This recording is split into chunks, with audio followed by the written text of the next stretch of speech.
और अब खबरें विस्तार से। सबसे पहले बात अनलॉक 3 की नई गाइडलाइंस की। गृह मंत्रालय ने अनलॉक 3 के लिए जो गाइडलाइंस जारी की हैं उसके दिशा निर्देश बहुत ध्यान से जान लीजिए। 5 अगस्त से ये लागू हो जाएगा।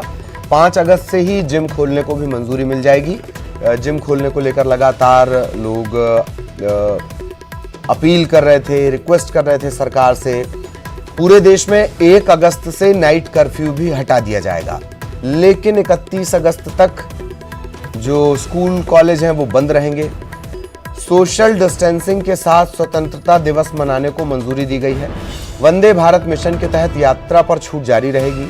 मेट्रो ट्रेन सेवा पर रोक जारी रहेगी। सिनेमा हॉल पर अभी भी पाबंदी है। फिल्म देखना अभी भी थोड़ा दूर है। कंटेनमेंट जोन में 31 अगस्त तक लॉकडाउन जारी रहेगा। मास्क लगाना जरूरी है। सोशल डिस्टेंसिंग का पालन करना जरूरी है।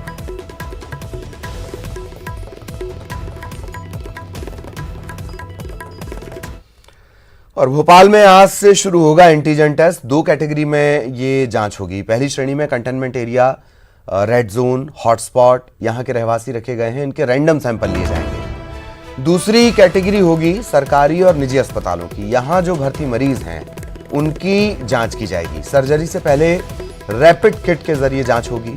30 मिनट में रिजल्ट मिलेगा। भोपाल के 10 फीवर क्लिनिक को एंटीजन टेस्ट की मंजूरी मिल गई है।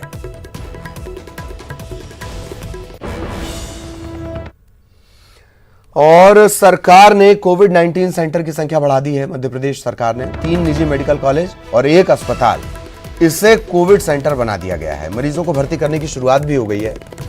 और 1 अगस्त से पीपुल्स और एलएन मेडिकल कॉलेज में इलाज भी होगा। सरकारी खर्चे से बंसल और आरकेडीएफ अस्पताल में मरीजों को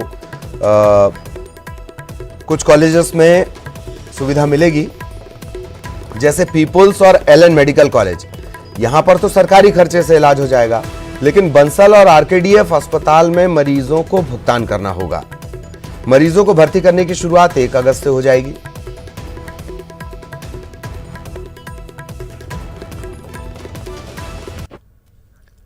और मध्य प्रदेश बीजेपी के अध्यक्ष वीडी शर्मा भी कोविड-19 पॉजिटिव आए हैं। तीसरी रिपोर्ट में कोरोना पॉजिटिव आए हैं वीडी शर्मा। मंगलवार को सुहास भगत की रिपोर्ट पॉजिटिव आई थी। सीएम और अरविंद भदौरिया के साथ साथ वीडी शर्मा भी लखनऊ गए थे। एक ही विमान में भोपाल से लखनऊ गए थे सभी लोग, विशेष विमान से। और इन सभी सदस्यों की रिपोर्ट पॉजिटिव है। सीएम शिवराज ने ट्वीट भी किया है और कामना की है कि वीडी शर्मा जल्द से जल्द स्वस्थ हो जाएं।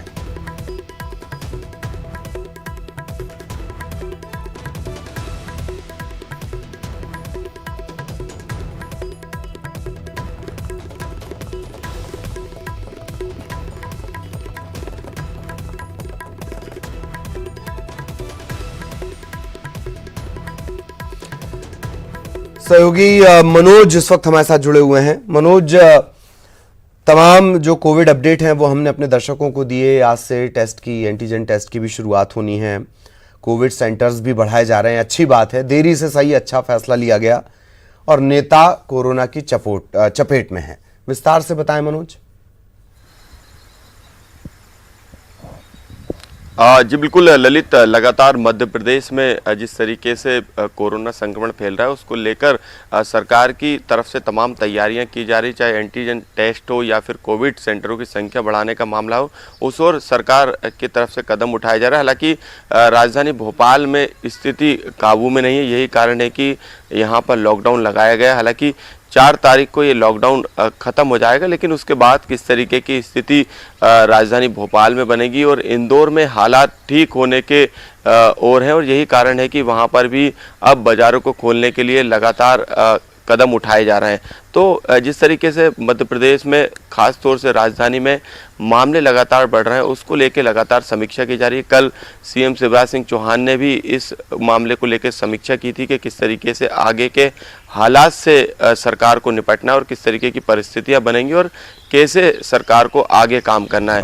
तमाम समीक्षा के बाद ये भी फैसला लिया गया है कि जो लॉकडाउन राजधानी भोपाल में लगाया गया उसको लेकर दूसरे विकल्प पर सरकार काम करेगी। अनलॉक की जिस तरीके से प्रक्रिया बताई जा रही है उसको लेकर भी सरकार समीक्षा कर रही, क्योंकि 4 अगस्त तक जो है लॉकडाउन रहेगा। लेकिन उसके बाद खुद गृह मंत्री ने कल बयान दिया था कि अब सरकार दूसरे कदम उठाएगी और क्योंकि ज़रूरत नहीं है लॉकडाउन की, इसको लेकर विचार किया जाएगा। लेकिन अभी समीक्षा के बाद ये तय होगा कि राजधानी भोपाल में लॉकडाउन बढ़ाना है या नहीं बढ़ाना है।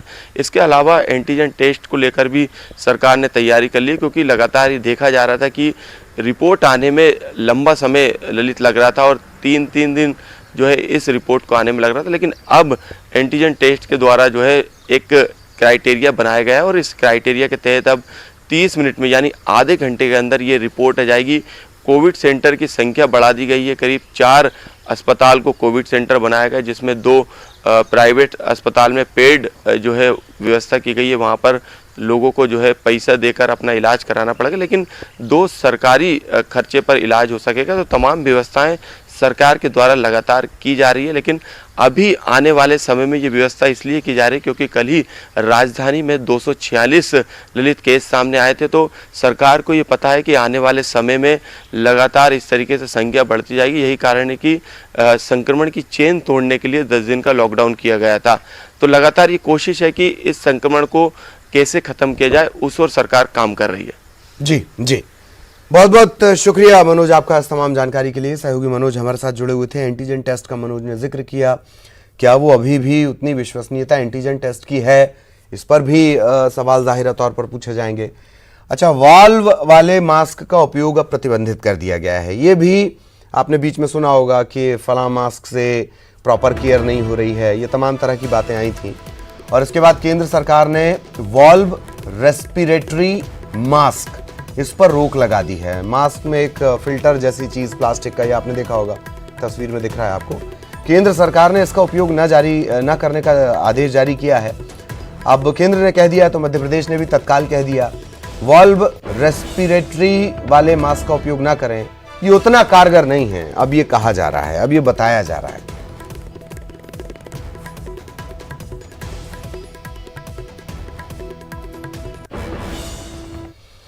खबर भोपाल से, चिरायू अस्पताल से ही सीएम शिवराज आज कई बैठकें करने वाले हैं। 12 बजे स्कूल शिक्षा विभाग से जुड़ी बैठक होगी, केंद्र के पैकेज पर समीक्षा बैठक होगी। शाम 4 बजे कोरोना की वर्चुअली समीक्षा बैठक होगी। सारी बैठक वर्चुअली होंगी। तो शाम 4 बजे कोरोना से जुड़ी बैठक और 12 बजे शिक्षा महकमे से जुड़ी अहम बैठक। कोरोना के संक्रमण से इंदौर को थोड़ी और राहत मिली है। कल भी राहत थी, आज भी राहत है। कल 70 के आसपास मामले आए थे, आज 84 नए कोविड-19 पॉजिटिव सामने आए हैं। अब अगर कुल संक्रमण की बात इंदौर में कर ली जाए तो वो हो जाती है 7216। हालांकि 310 लोग ऐसे भी रहे जिनकी जान नहीं बचाई जा सकी। एक्टिव केसेस 1914 हैं जिनका इलाज चल रहा है और अब तक 4992 लोग ऐसे हैं जिन्होंने कोरोना को मात दी, इलाज करवाकर घर लौटे।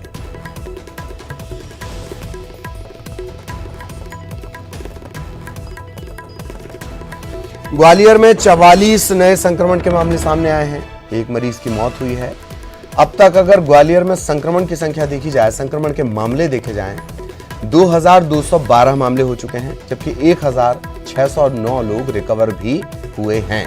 13 लोग इनकी जान नहीं बचाई जा सकी।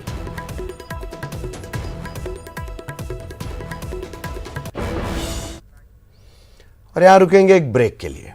ब्रेक के बाद बड़ी खबर, बड़ा अपडेट भोपाल से आपको दे दें। एसआई और महिला पुलिसकर्मी समेत 7 जो पुलिस वाले हैं उन्हें लाइन अटैच किया गया है।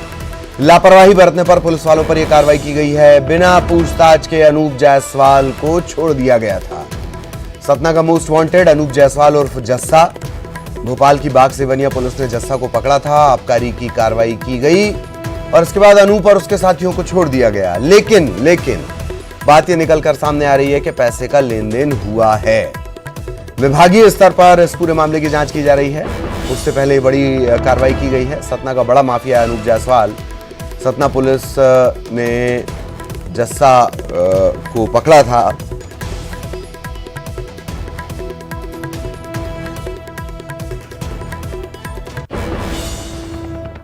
गुना में उपचुनाव से पहले कांग्रेस के भीतर जारी गुटबाजी उभर कर सामने आ गई। पार्टी में जारी गुटबाजी को लेकर एक वीडियो सामने आया है।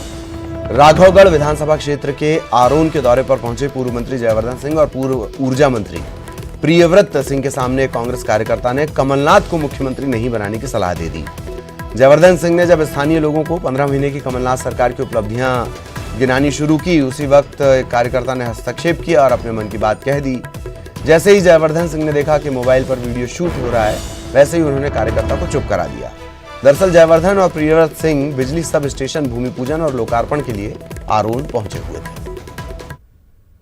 ऊर्जा मंत्री थे, कितने कम बिजली के बिल आ रहे थे, 100 रुपए 100 यूनिट। आप सब याद कर रहे हैं ना। दूसरे नंबर पे कमलनाथ जी को मत बनाना और किसी को बनाना। दूसरे नंबर पे कमलनाथ जी को मत बनाना और किसी को बनाना। दूसरे नंबर पे कमलनाथ जी को मत बनाना और किसी को बनाना।